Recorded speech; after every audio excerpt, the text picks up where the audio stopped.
هذا القرآن يهدي للتي هي أقوم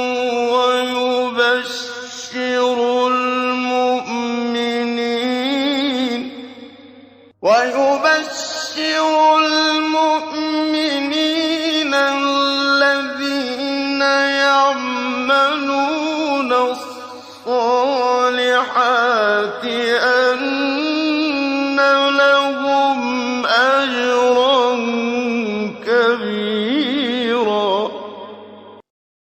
بسم اللہ الرحمن الرحیم. الحمد للہ رب العالمین وبہ نستعین وصلی اللہ وسلم علی سید الانبیاء والمرسلین وعلی آلہ واصحابہ اجمعین ومن تبعہم بإحسان الی یوم الدین. اما بعد. سلسلہ تفسیر کی یہ 6ویں نشست ہے. سورۃ العلق کی تفسیر سے قبل اس سورہ سے متعلق جو مباحث یا جو باتیں آپ کے سامنے رکھی گئیں، یوں سمجھ لیجیے کہ اس کا تتمہ ہے. انشاءاللہ آنے والے درس سے ہم باضابطہ اس کی تفسیر شروع کریں گے. اس سورہ سے متعلق آج 3 باتیں میں آپ کے سامنے رکھوں گا انشاءاللہ. پہلی بات یہ ہے کہ بھلے ہی آج کی جو گفتگو کا جو پہلا محور ہے وہ براہ راست سورۃ العلق ہی کی وجہ سے نہیں ہے، بلکہ اس اعتبار سے ہے کہ سب سے پہلے جو اللہ کے رسول پر قرآن مجید کا حصہ نازل ہوا تھا وہ سورۃ العلق کی ابتدائی 5 آیات ہیں. یہ جو 5 آیات ہیں جو آپ علیہ السلام پر نازل ہوئی وہ مہینے کے اعتبار سے رمضان کا مہینہ تھا. اللہ تعالیٰ نے قرآن مجید میں فرمایا سورۃ البقرہ میں شہر رمضان الذی انزل فیہ القرآن ھدی للناس وبینات من الھدی والفرقان. یہاں اللہ رب العالمین نے ماہ رمضان کا ذکر فرمایا کہ قرآن مجید رمضان کے مہینے ہی میں نازل ہوا، اور رمضان کی کس رات میں قرآن مجید کے اندر صرف یہ بات ہے کہ وہ لیلۃ القدر میں قرآن نازل ہوا. لیلۃ القدر میں اللہ تعالیٰ نے قرآن مجید میں سورۃ القدر میں ارشاد فرمایا انا انزلناہ فی لیلۃ القدر وما ادراک ما لیلۃ القدر. معروف آیت کریمہ ہے، تقریباً دنیا کے سارے مسلمان یعنی قدیم جدید سب اس بات سے واقف ہیں کہ وہ لیلۃ القدر میں نازل ہوا. اللہ تعالیٰ نے سورۃ الدخان کی ابتدا میں ارشاد فرمایا حامیم والکتاب المبین انا انزلناہ فی لیلۃ مبارکۃ انا کنا منذرین. لیلۃ القدر کیا ہے؟ وہ لیلۃ مبارکہ ہے. لیلۃ مبارکہ کیا ہے؟ لیلۃ القدر ہے. لیکن لیلۃ القدر بالضبط کس تاریخ میں وہ قرآن مجید میں اس کی صراحت نہیں ہے. اس کی صراحت اللہ کے رسول علیہ السلام نے حدیث مبارکہ میں ارشاد فرمائی ہے. ایک حدیث مبارکہ ہے جس کے راوی واصلہ بن الاسقع رضی اللہ عنہ ہیں. میں سمجھتا ہوں غالباً 2 یا 3 درس ہے جس میں واصلہ بن الاسقع رضی اللہ عنہ کا نام آیا تھا. تفصیل کے لیے آپ اس درس کو سن لیجیے.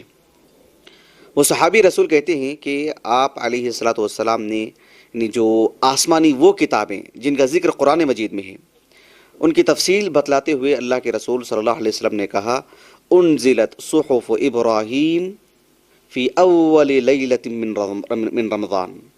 جو ابراہیم علیہ السلام کو جو صحیفے دیے گئے وہ رمضان کی پہلی رات آپ کو دیے گئے. وانزلت التوراۃ لست مضین من رمضان. اور رمضان کی 6ویں رات کو موسیٰ علیہ السلام کو اللہ تعالیٰ نے تورات عطا فرمایا. اور انجیل 13ویں تاریخ کو رمضان کی 13ویں رات، اس رات میں اللہ سبحانہ و تعالیٰ نے اس دور میں اس رمضان میں اللہ سبحانہ و تعالیٰ نے انجیل عطا کی عیسیٰ علیہ السلام کو. وانزل الفرقان یعنی القرآن، قرآن مجید یہ کب نازل ہوا آپ علیہ السلام پر؟ آپ علیہ السلام نے کہا ل24 خلت من رمضان، یعنی رمضان کی 24ویں رات بالضبط آپ علیہ السلام نے قرآن مجید کی نزول سے متعلق یہ بات کہی ہے. اس حدیث کو امام احمد بن حنبل رحمہ اللہ نے اپنی المسند میں لے کر آئے ہیں، واصلہ بن الاسقع رضی اللہ عنہ کی مسند میں. امام طبری رحمہ اللہ نے اپنی تفسیر میں بھی شہر رمضان الذی انزل فیہ القرآن اس آیت کی تفسیر میں اس روایت کو اپنی سند سے لائے ہیں. اور عبد الرحمن ابن ابی حاتم الرازی رحمہ اللہ وہ بھی اپنی تفسیر میں شہر رمضان الذی انزل فیہ القرآن کی تفسیر میں اس حدیث کو لے کر آئے ہیں اپنی اپنی سند سے۔ یہ جو حدیث ہے اس حدیث سے متعلق جو مسند احمد میں موجود ہے، مسند احمد میں موجود ہے، اور یہ مسند احمد مؤسسۃ الرسالہ سے جو چھپی ہے 52 جلدوں میں، شیخ شعیب ارناؤت رحمہ اللہ حال ہی میں انتقال ہوا ان کا، کم و بیش 1 سال ہونے جا رہا ہے، تو ان کی نگرانی میں علماء کی ایک کمیٹی نے اس کی تحقیق کی ہے۔ ان حضرات نے اس حدیث کو ضعیف قرار دیا ہے، اور اس کی وجہ یہ بتلائی ہے کہ اس سند میں ایک راوی ہیں عمران القطان، عمران ابن داور ان کا نام تھا، ابو العوام کنیت ہے، زبیر ابن العوام صحابی رسول ہیں نہیں رضی اللہ عنہم، العوام ابو العوام کنیت تھی ان کی، اور اسی کنیت سے مشہور ہیں، اور سند میں عمران القطان کا ہی اکثر نام آتا ہے، کبھی عمران ابو العوام ایسے نام آتا ہے۔ یہ جو راوی ہیں 160 ہجری سن وفات ہے ان کا، اور جیسے ہم کہتے ہیں کبار صحابہ، کبار تابعین، ویسے کبار اتباع تابعین میں ان کا شمار ہوتا ہے۔ اس راوی کی ضعف کی وجہ سے اس کتاب کے جو محققین ہیں انہوں نے ضعیف قرار دیا ہے، کہا ہے کہ یہ راوی منفرد ہیں اور ان کا تفرد ایسا نہیں ہے کہ ان سے کوئی بات لی جائے، کوئی ان کا متابع چاہیے، کوئی ثقہ راوی، اس بنیاد پر انہوں نے ضعیف قرار دیا اس روایت کو۔ لیکن اس روایت کو جیسے کہ میں نے کہا امام طبری رحمہ اللہ نے بھی اپنی تفسیر میں لائے ہیں، اس آیت کریمہ کی تفسیر میں شہر رمضان الذی انزل فیہ القرآن۔ مصر کے ایک نامور محقق، نامور عالم دین شیخ احمد شاکر مصری رحمہ اللہ، بہت عظیم محقق ہیں، یہ 1958 میں ان کا انتقال ہوا۔ مسند احمد کی بھی محقق ہیں، وہ تفسیر طبری کی بھی محقق ہیں، سنن ترمذی کی بھی محقق ہیں، اور علمی دنیا میں ان کی تحقیق بہت ہی یعنی استنادی حیثیت رکھتی ہے، ان کی بات لی جاتی ہے، معتمد علیہ عالم دین ہیں۔ آپ نے اس روایت کو صحیح قرار دیا ہے۔ شیخ محمد ناصر الدین البانی رحمہ اللہ ہیں، آپ نے بھی سلسلۃ الاحادیث صحیحہ میں اس روایت کو لائے، اور آپ نے کہا کہ عمران ابو العوام القطان، ان کے سلسلے میں کہا کہ وفیہ کلام یسیر، ان کے تعلق سے کچھ ہلکا پھلکا کلام ہے، اور یہ ایک اور جو ہے اس حدیث کو آپ نے صحیح قرار دیا ہے، شیخ البانی رحمہ اللہ نے، یعنی صحیح مطلب حسن قرار دیا ہے، صحیح اس معنی میں کہ قابل حجت ہے۔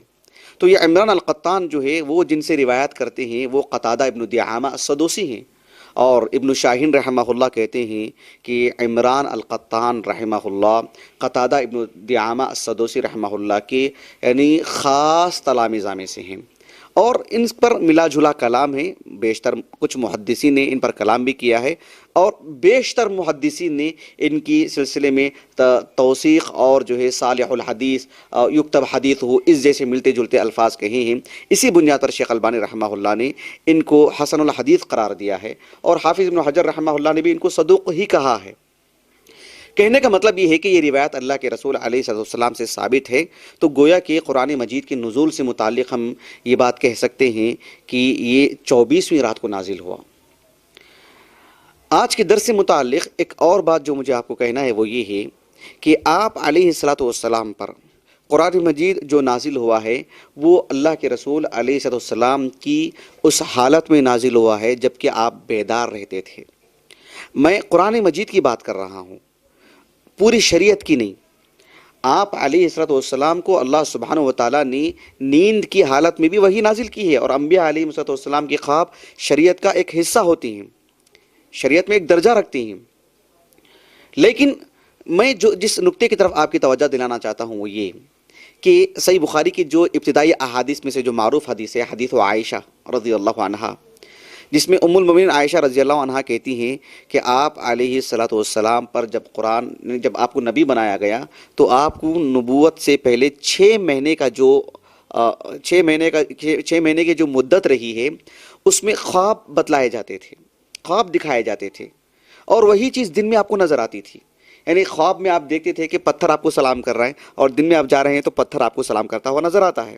حقیقت میں شجر، درخت آپ کو سلام کر رہا ہے، اور حقیقت میں شجر آپ کو سلام کر رہا ہے۔ یہ سب معروف حدیثیں ہیں، بات گزر چکی ہے اس سلسلے میں۔ مجھے یہ کہنا ہے کہ آپ علیہ السلام کے تعلق سے ایسا معاملہ کیوں کیا گیا، تاکہ یہ اس وجہ سے کہ اللہ تعالیٰ نے خاص رحم کیا آپ پر، اچانک دن میں پتھر آپ کو سلام کرتا تو آپ تھوڑا زیادہ خوف زدہ ہو جاتے، تو اس خوف کو تھوڑا ہلکا کرنے کے لیے پہلے اسے خواب میں بتلایا گیا. میں اصل کلام پہ آ رہا ہوں, اصل بات پہ آ رہا ہوں جو مجھے آپ کو رکھنا ہے وہ یہ کہ جبرائیل علیہ السلام جس رات کو آپ علیہ السلام کے سامنے آئے اور آ کر کے کہا کہ اقرا, جو جبرائیل علیہ السلام جب آپ کے سامنے آئے اور آپ کو جو بھینچا آپ کو, تو کیا یہ منظر بھی اصل ہونے سے پہلے خواب میں آپ کو بتلایا گیا تھا یا براہ راست ایسے ہی سامنا ہوا جبرائیل علیہ السلام کا؟ اس سلسلے میں کوئی صحیح روایت ہمارے سامنے نہیں ہے. ایک معروف سیرت کی کتاب ہے سیرت ابن اسحاق, جو المغازی کے نام سے معروف ہے. محمد ابن اسحاق ابن یسار حسن الحدیث ہیں, صدوق راوی ہیں. صحیح بخاری کے علاوہ کتب ستہ کی سب حدیثوں میں ان کی روایتیں ملتی ہیں. صحیح بخاری میں امام بخاری رحمہ اللہ نے تعلیقاً ان کی روایت لائے ہیں. محمد ابن اسحاق 150 ہجری سن وفات ہے ان کا.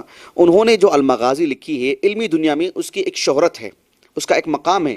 بھلے ہی اس پر جو ہے کچھ علمی ناحیوں سے نقد ہوا ہے, لیکن اس کا اپنا ایک اعتبار ہے قدیم کتاب ہونے کی وجہ سے. اس میں آپ نے ایک روایت لے کر کے آئے ہیں, ان کے استاذ ہیں جن کا نام ہے عبد الملک ابن عبداللہ ابن ابی سفیان, ایک راوی ہیں الثقفی.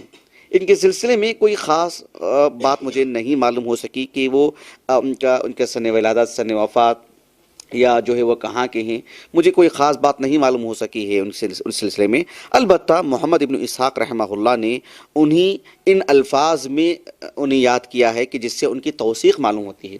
محمد ابن اسحاق رحمہ اللہ کے پاس کم از کم وہ ایک ثقہ راوی کی حیثیت رکھتے ہیں. وہ صحابی تو نہیں ہے کہ اس لیے کہ محمد ابن اسحاق رحمہ اللہ کسی صحابی سے روایت نہیں کی ہیں. تو محمد ابن اسحاق رحمہ اللہ نے عبد الملک ابن عبداللہ ابن ابی سفیان رحمہ اللہ سے جو روایت لے کر کے آئے ہیں کہ اس میں کیا ہے کہ آپ علیہ السلام پر جب اللہ تعالیٰ نے وحی نازل کرنے کا ارادہ فرمایا, جب اللہ کے رسول کو نبی بنانے کا ارادہ فرمایا, تو 6 مہینے تک جو خواب آپ کو نظر آنے لگے, تو جو خواب آپ دیکھتے تھے وہی چیز آپ ظاہری طور پر دیکھتے تھے. یہاں تک کہ اس میں الفاظ کیسے آتے ہیں کہ یہاں تک کہ وہ رات بھی آئی جس رات جبرائیل علیہ السلام کا سامنا ہوا, تو کہا کہ لجأنی جبرائیل, اللہ کے رسول کہتے ہیں صلی اللہ علیہ وسلم, لیکن یہ روایت صحیح نہیں ہے. کہا کہ لجأنی جبرائیل وانا نائم, یعنی جبرائیل علیہ السلام میرے پاس آئے اور میرے ساتھ جو ساری کیفیت جو ہوئی نا, اقرا, میں نے کہا کہ ما انا بقاری, کہا کہ اقرا, میں نے کہا کہ ما انا بقاری, یہ ساری کیفیتیں کہاں ہوئی تھی؟ پہلے وانا نائم, میں نیند کی حالت میں تھا, تب میرے سامنے یہ ساری صورتیں پیش آئیں. پھر ظاہر بیداری کی حالت میں میرے سامنے وہی منظر جو مجھے دکھایا گیا. لیکن یہ روایت متصلاً اللہ کے رسول سے ثابت نہیں ہے صلی اللہ علیہ وسلم, جو حدیث صحیح کی شروط میں سے ایک پہلی شرط ہے, اتصال ہونا چاہیے. اتصال نہیں ہے اس میں. اسی بنیاد پر حافظ ابن حجر رحمہ اللہ نے فتح الباری میں کتاب بدیع الوحی کے آغاز میں اس روایت کو لائے ہیں, اور آپ نے عبید ابن عمیر رحمہ اللہ کی مراسیل میں سے اس کو بیان کی ہیں. میں تو نہیں پایا, میرے علم کے مطابق مجھے نہیں مل سکی وہ, لیکن اس روایت پر آپ نے کلام کیا ہے اور اس کے ذوف کو بالکل ظاہر کیا ہے آپ نے. البتہ میں آپ کو ایک زائد بات یہ بتلانا چاہ رہا ہوں کہ ایسا ممکن ہو سکتا ہے کہ آپ علیہ السلام کو جو ہر چیز خواب میں بتلائی گئی ہو, پھر آپ کو بیداری کی حالت میں جو چیز آئی, ممکن ہے یہ بھی چیز ہو سکتی ہے, کوئی معنی نہیں ہے. جیسے کہ دیکھو آپ قرآن مجید کے اندر ابراہیم علیہ السلام کا واقعہ اللہ نے بیان فرمایا. آپ نے اسماعیل علیہ السلام کو جو ذبح کرنے والی جو بات کی تھی, ذبح کرنے کے لیے تو آپ بعد میں جو ہے مطلب ذبح کرنے کے لیے تیار ہوئے, لیکن پہلے وہ منظر خواب میں دکھایا گیا آپ کو. اللہ تعالیٰ نے سورہ صافات میں بیان فرمایا فَلَمَّا بَلَغَ مَعَهُ السَّعْيَ قَالَ يَا بُنَيَّ إِنِّي أَرَى فِي الْمَنَامِ أَنِّي أَذْبَحُكَ فَانظُرْ مَاذَا تَرَى قَالَ يَا أَبَتِ افْعَلْ مَا تُؤْمَرْ سَتَجِدُنِي إِن شاء اللَّهُ مِنَ الصَّابِرِينَ. ابراہیم علیہ السلام نے کہا کہ میں نے خواب میں دیکھا کہ میں تمہیں ذبح کر رہا ہوں, اب تمہاری رائے بتلاؤ کیا ہے. تو خواب میں ذبح کرنا بنسبت آسان ہے, تب بھی انسان حیران ہو جاتا ہے, پریشان ہو جائے گا. لیکن ابراہیم علیہ السلام اس درجے کی پریشانی کا مظاہرہ نہیں کیا. کیوں؟ اس لیے کہ وہ خواب کی حیثیت ہے, اور نبی کے لیے خواب ایک معنی رکھتی ہے, اس لیے کہ وہ شریعت کا ایک حصہ ہے. تو ابراہیم علیہ السلام کو پہلے وہ چیز دکھائی گئی تاکہ اصل صورت میں آنے سے قبل وہ اصل جو خوف ہے وہ کم ہو جائے, اس میں تخفیف ہو جائے. تو ہم عمومی معنی میں اس کو دھیان دیجئے گا آپ, عمومی معنی میں ہم یہ لے سکتے ہیں کہ جو 6 مہینے آپ کو خواب بتلائے گئے ان میں سے یہ منظر بھی ہو, لیکن اس منظر سے متعلق جو روایتیں ملتی ہیں وہ رسول اللہ سے ثابت نہیں ہیں صلی اللہ علیہ وسلم بسند صحیح. لیکن ہم عمومی معنی میں اس کو جو ہے مراد لے سکتے ہیں. یہ 2 باتیں آج کے درس سے متعلق تھیں.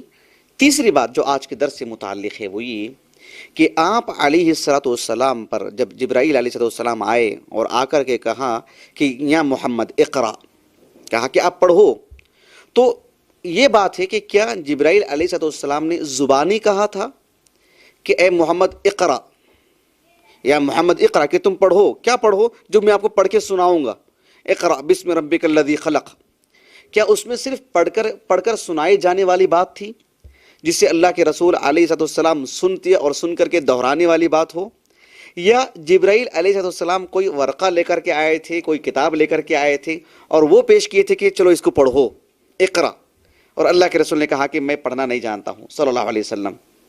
یہ نقطہ جو ہے واضح ہوا ہوگا آپ پہ۔ تو اہل علم کہتے ہیں کہ آپ علیہ الصلوۃ والسلام سے جب جبرائیل علیہ السلام نے کہا کہ اقرا پڑھو، تو یہ صحیح بخاری کی حدیث ہے کہ آپ علیہ الصلوۃ والسلام نے جواب میں کہا ما انا بقاری، کہ میں پڑھنا نہیں جانتا ہوں۔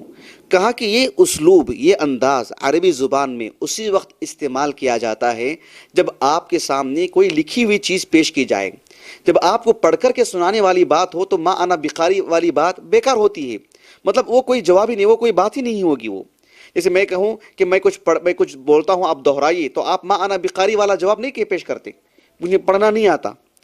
تو آپ علیہ الصلوۃ والسلام کے سامنے جبرائیل علیہ السلام کوئی لکھی ہوئی چیز لے کر کے آئے کیا؟ اس سلسلے میں بھی کوئی ٹھوس روایت اللہ کے رسول سے ہمیں نہیں ملتی ہے صلی اللہ علیہ وسلم۔ ایک قدیم عالم دین ہے لیکن بہت ہی معتبر اور نامور عالم دین ہے عبید ابن عمیر رحمہ اللہ، کبار تابعین میں آپ کا شمار ہوتا ہے، کم و بیش 105 ہجری کے آس پاس ان کا سن وفات ہے، معروف عالم دین ہیں، اور جو ہے بکثرت ان سے روایتیں ملتی ہیں۔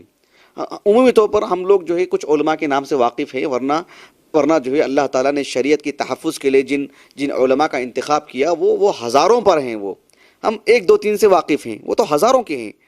تو عبید ابن عمیر رحمہ اللہ بہت عظیم عالم دین ہیں، بکثرت روایتیں ان سے ملتی ہیں۔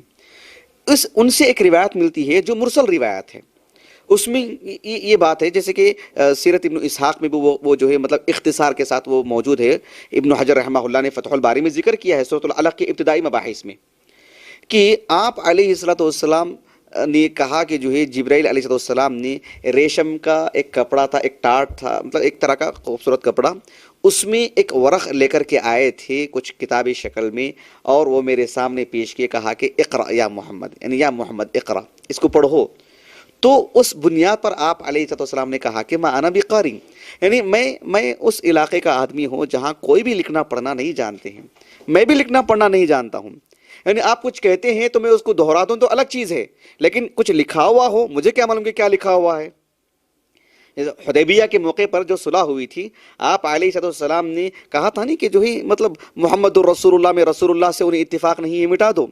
علی بن ابی طالب رضی اللہ عنہ تردد کر رہے تھے، صحیح بخاری کی روایت ہے۔ آپ علیہ السلام نے کہا کہ ٹھیک ہے، کہاں لکھا ہوا ہے بتلاؤ، میں مٹا دیتا ہوں۔ یعنی اللہ کے رسول علیہ السلام کو وہ پہچان نہیں ہو پا رہی تھی، آپ کو لکھا ہوا پڑھنا نہیں معلوم ہے آپ کو۔ تو جبرائیل علیہ السلام نے ایک لکھی ہوئی چیز آپ کے سامنے پیش کی، اور آپ علیہ السلام نے اس سلسلے میں کہا کہ مجھے پڑھنا نہیں آتا ہے، مجھے مطلب میرا وہ میدان ہی نہیں ہے، اور میرے پاس اس طرح کی معلومات ہی نہیں ہیں۔ لیکن یہ جو روایت میں نے آپ کے سامنے رکھی ہے، یہ روایت سندن صحیح نہیں ہے۔ حافظ ابن حجر رحمہ اللہ نے اس کی ضعف کی طرف اشارہ کی ہے۔ البتہ یعنی ایک عظیم عالم دین ہے، قدیم 6ویں صدی ہجری کے 584 ہجری کچھ سن وفات ہے ان کا، امام سہیلی، علامہ سہیلی کا نام سنا ہوگا آپ نے، جو سیرت کی کتابوں میں بہت شہرت رکھتے ہیں۔ یعنی جو سیرت ابن اسحاق جو معروف کتاب ہے، جیسے صحیح بخاری ہے، حدیث کی کتاب ہے، اس کی بھی شروحات ہوتی ہے نا، فتح الباری ہے، صحیح مسلم کی ایک شرح ہوتی ہے، سنن ابی داؤد کی ایک شرح ہوتی ہے، شروحات کئی ہیں، میں ایک نام بتلا رہا ہوں۔ ویسے ہی سیرت کی بھی جو معروف کتابیں ہیں ان کی بھی شرح ہوتی ہے، جیسے سیرت ابن اسحاق ہے، سیرت ابن اسحاق معروف سیرت کی کتاب ہے، تو اس کتاب کو رکھ کر کے 6ویں صدی ہجری کے ایک معروف عالم دین جو الجزائر کے ہیں، وہاں پر اندلس کے قریب کے ہیں، وہ جو ہے مطلب انہوں نے اس کی شرح کی، اور روض العنف کے نام سے انہوں نے اس کا نام رکھا، اور اس کتاب کی شرح کی انہوں نے۔ وہ کتاب بہرحال ہمارے پاس نہیں ہے، وہ کتاب معروف ہے، متداول ہے، اور بہت ہی مطلب مشہور کتاب ہے، اور بہت مفید ترین کتاب ہے۔ علامہ سہیلی کے عبد الرحمن ابن عبداللہ ان کا نام تھا، ضریر تھے وہ،